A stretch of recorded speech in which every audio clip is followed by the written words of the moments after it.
my son, who is well paid, and you, who have a job and play around every day, do well. From now on, I will live here with you. Get out of here now." It was a rare day when my husband, who usually stays in his room, was out. The intercom rang loudly, and when the front door, that was what my moth said. Huh? In the first place, you should open door as soon as the intercom rings. Really are a useless wife who can't anything. Sorry. I was working and didn't notice. You lied to me like that again. I know. I know that you lie about your job. Don't do the house chores that you day long just doing nothing. It's not a lie. It doesn't matter whether you do ski or not. My mother-in-law, who doesn't listen to smirks and shows me a piece of paper. What is it? They are the divorce papers. Filled, son. He doesn't want you either. Now, sign here and get out of here. My mother-in-law looks down at me triumphantly and laughs. I do as I'm told and sign the divorce papers. My hands trembled as I gripped them. My poor mother, so happy with joy, doesn't know anything about me. My name is Jasmine. I work from home as a freelance writer and editor. Until a few years ago, I worked for a publishing company, and thanks to my experience, from that time, I am still able to earn enough money to live on a steady basis. In addition, when I was working for a publishing company, I worked hard and I had a good amount of savings. Therefore, although I am an unstable freelancer, I am able to live without any major worries. I met my husband Michael when I was for a publishing company. At that time, I was still a fledgling and Michael was an aspiring writer. I was making a lot of mistakes and wasn't doing well, but like me, gave up even though he didn't get the results he wanted and his hard work paid off.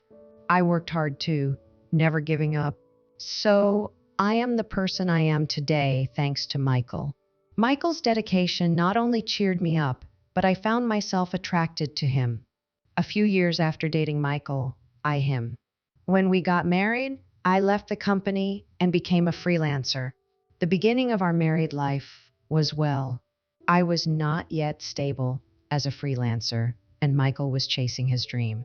We encouraged each other and shared the house chores and living expense. After 2 years of marriage, my business began to stabilize. That's when Michael started telling his in-laws that he was a successful writer. In reality, he was not a successful all. Rather, he had been rejected publishers so many times. Even if he applied for an award, he would only make it to the second round. He probably wanted to reassure his.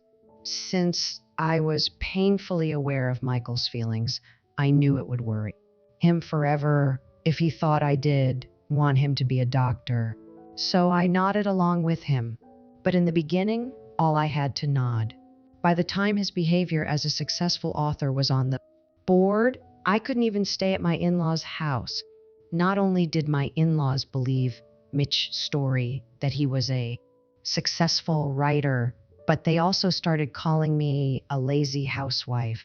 They saw me as a useless wife who was supported by her successful writer husband. The work at home, freelance work, can indeed be difficult to understand or imagine. I don't think it's a way of working that parents-in-law are familiar with, so they may blame them. However, my in-laws' attitude towards me gradually escalated. Whenever I visit my parents-in-law, they always say, "How could a wife who does neither house chores show up at her husband?" As I have told you many times, I am a freelancer, so I work from home. And the sharing of house chores is that Michael and I discussed when Six married. I don't see how you can talk back to you. Don't even have a job. You say you work at home, but you do a good job. You don't make much money, but Michael takes care of you and your living expenses. Don't worry.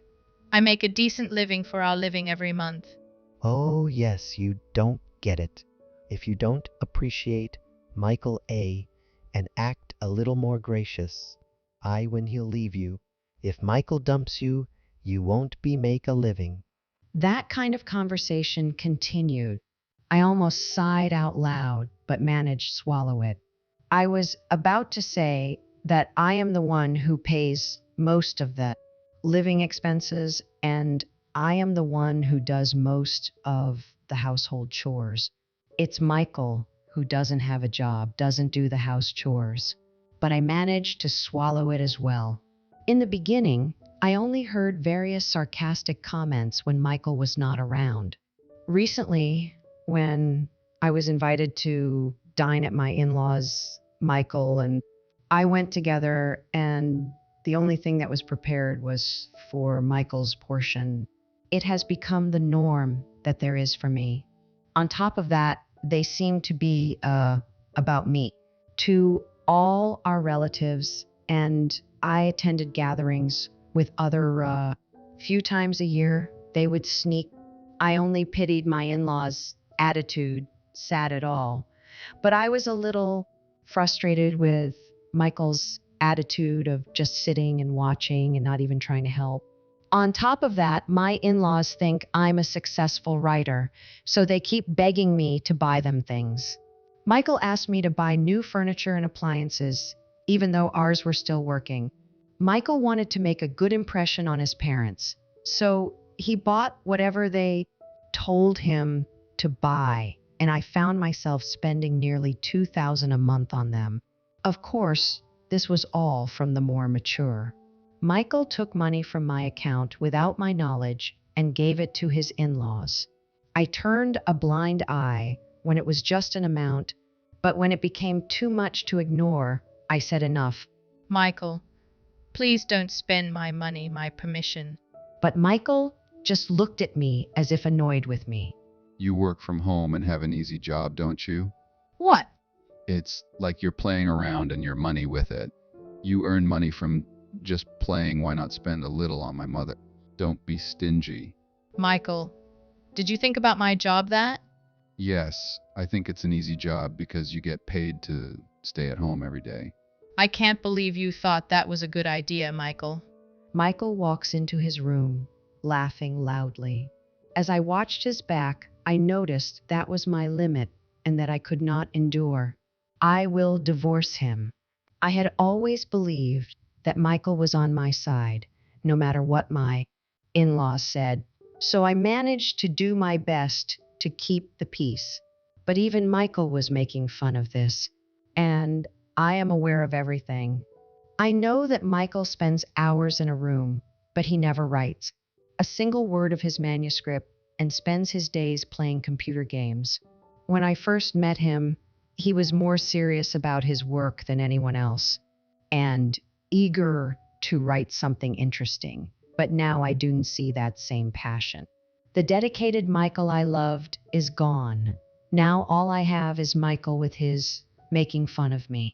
I decided to secretly look for an apartment for a single person.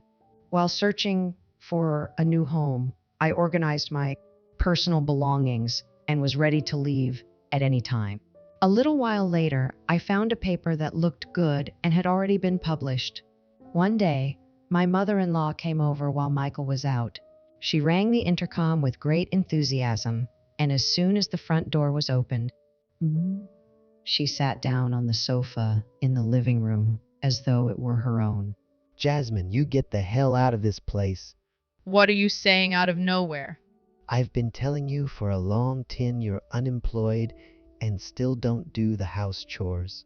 You are nothing more than a useless.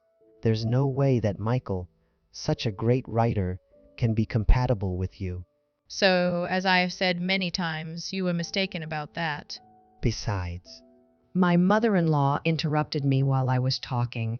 if you leave this house, I will live.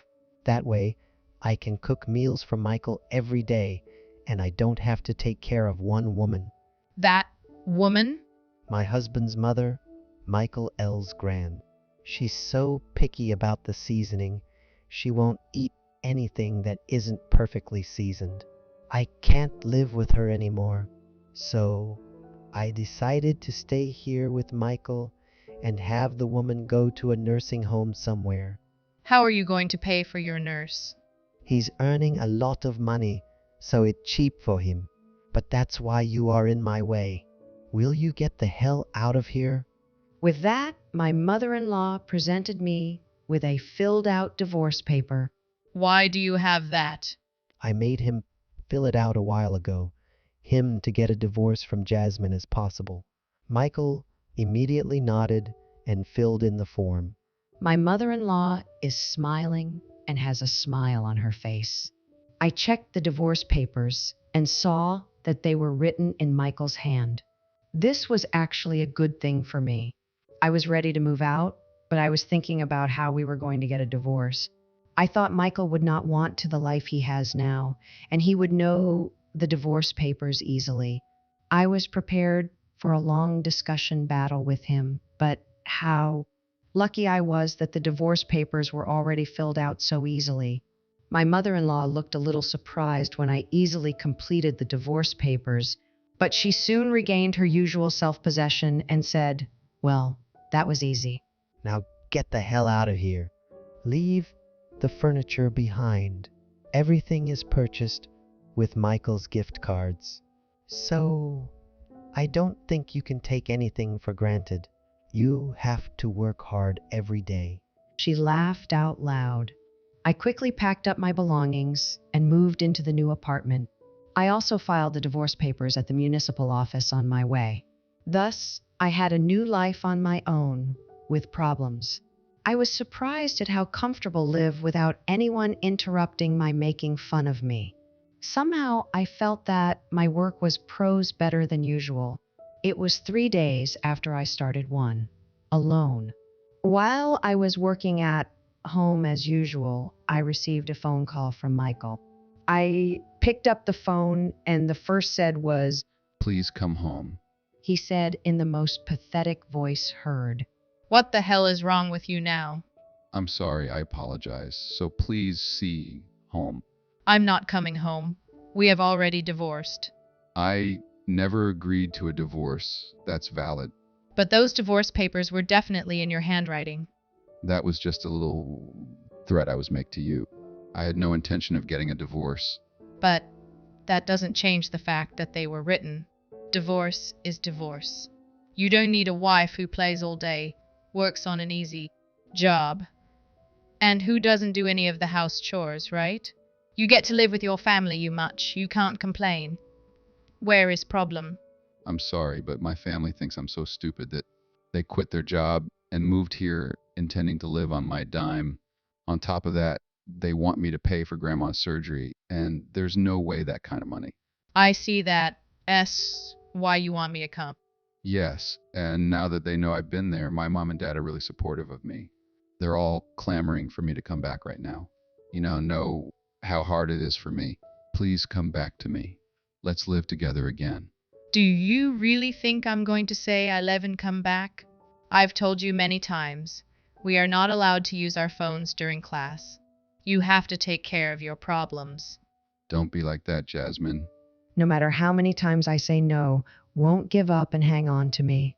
I do know how many times I told him that I was stranger to him now that we were divorced, but he got irritated.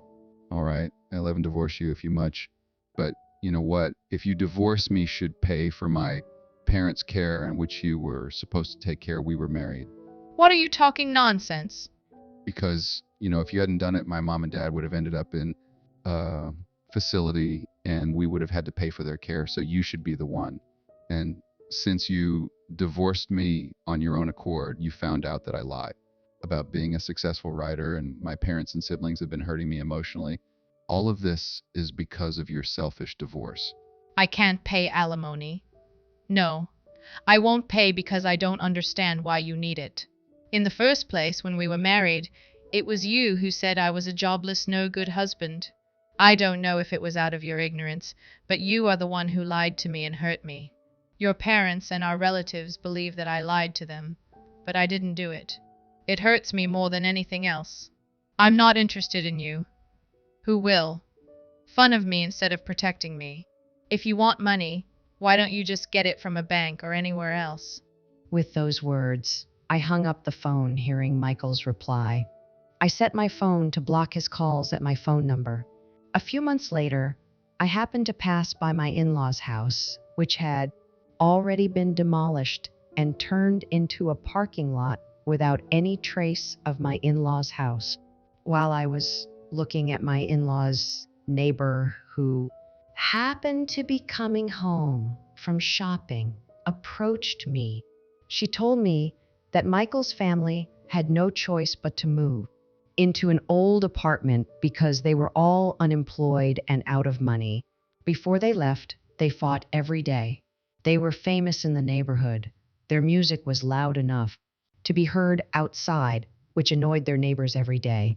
The neighbors even called the police.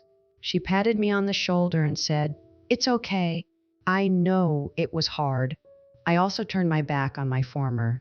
Michael started to lie to look cool. And then he couldn't correct his lies, which grew wider and wider as he continued. I never thought it would end like this. It's a much more interesting turn of events than the novels Michael writes. It is so common for a small happening to have a terrible end, but I wonder if anyone who wanted to be a writer could imagine it. Fact is stranger than fiction. I feel a little sorry for him that he lied to his parents for his own satisfaction, but I'm going to learn from him so that I don't end up doing the same.